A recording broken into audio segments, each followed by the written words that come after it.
Hey, what's up, everyone? This is Isaiah from Player Development. So, we just released a video talking about how I set up my home gym.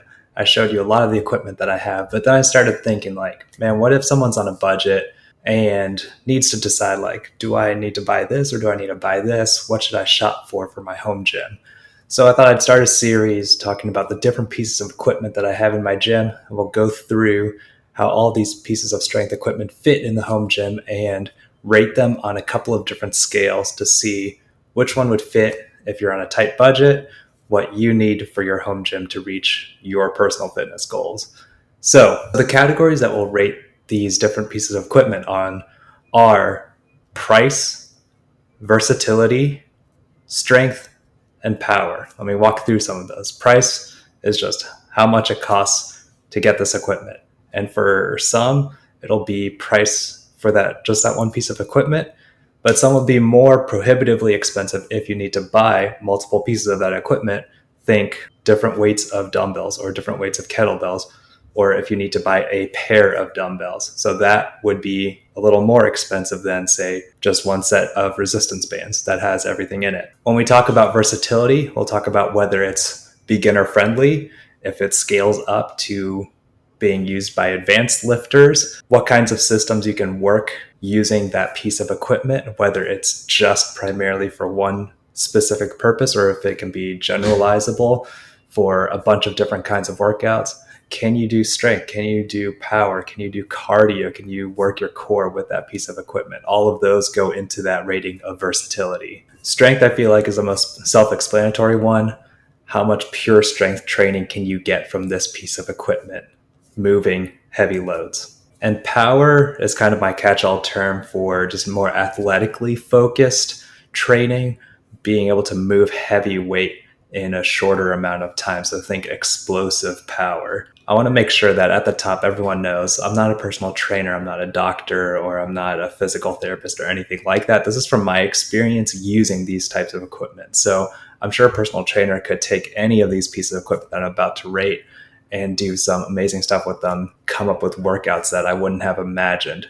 But this is just based on kind of their common use, how they stack up against each other. Today, we're going to start with kettlebells, but we'll go through all different kinds of equipment: resistance bands, dumbbells, barbell, all of that stuff. And so go ahead, like and subscribe. Make sure you can make the best decision for your home gym. So for kettlebells, we'll start with the category of price. And for price, I gave kettlebells 3 stars.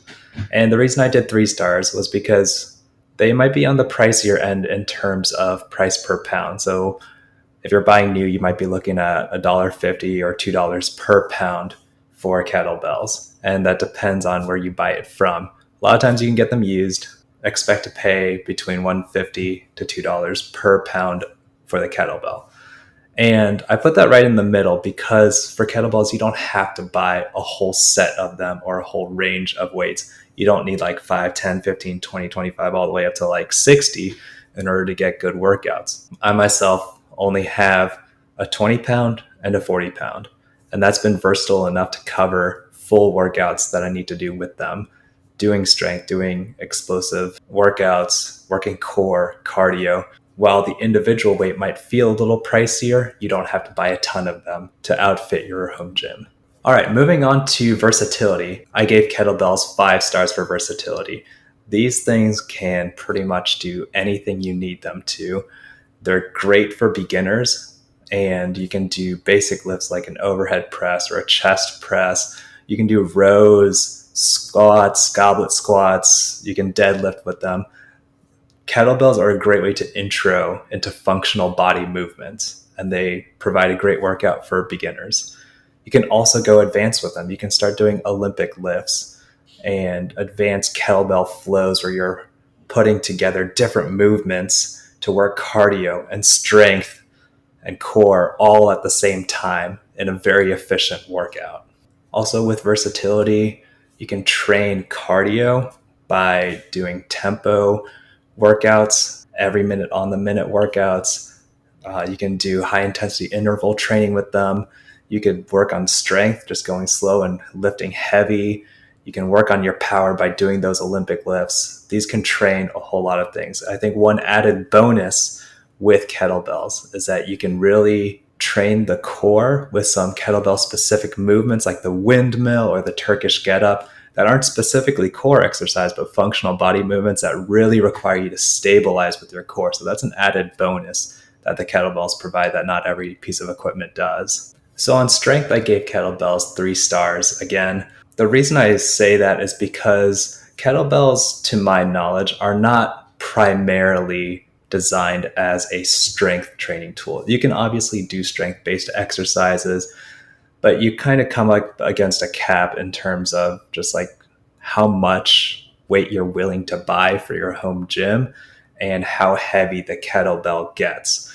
So while you do develop a lot of functional strength, like I talked about with the core training that's built into a lot of kettlebell exercises, you're not really going to get that bodybuilder kind of strength that you might get from other pieces of equipment. And for power, I rate kettlebells as 4 stars. The reason I say this is because, like I said before, kettlebells are a great intro to advanced moves.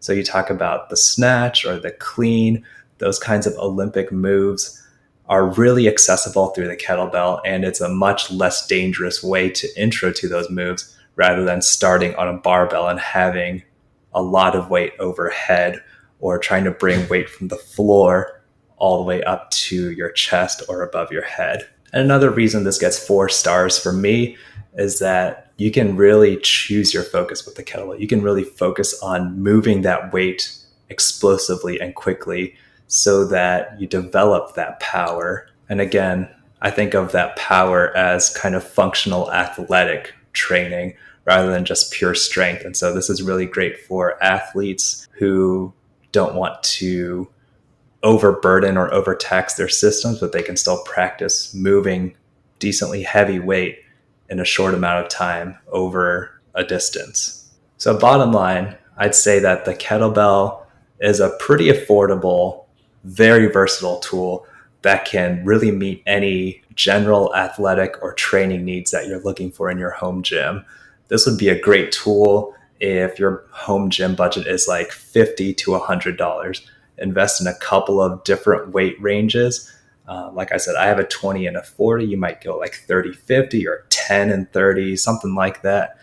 But you can design full workouts around one kettlebell. You can work cardio, you can work core, strength, power. And so if you have money for one piece of equipment, I would say this is the one to start with. And like I said before too, this is great for beginner lifters and advanced lifters because there's just so much you can do with them and still get benefit from that one piece of equipment. Hey guys, thanks so much for checking that video out. I hope that the information that I provided is helpful. Again, though I'm not a physical therapist or a personal trainer, this is my experience with kettlebells. Make sure you like and subscribe so you can get the content about other pieces of equipment that I'll be reviewing and that you may be deciding on whether to buy that or not for your home gym. Thanks for checking this video out. I'll catch you guys later.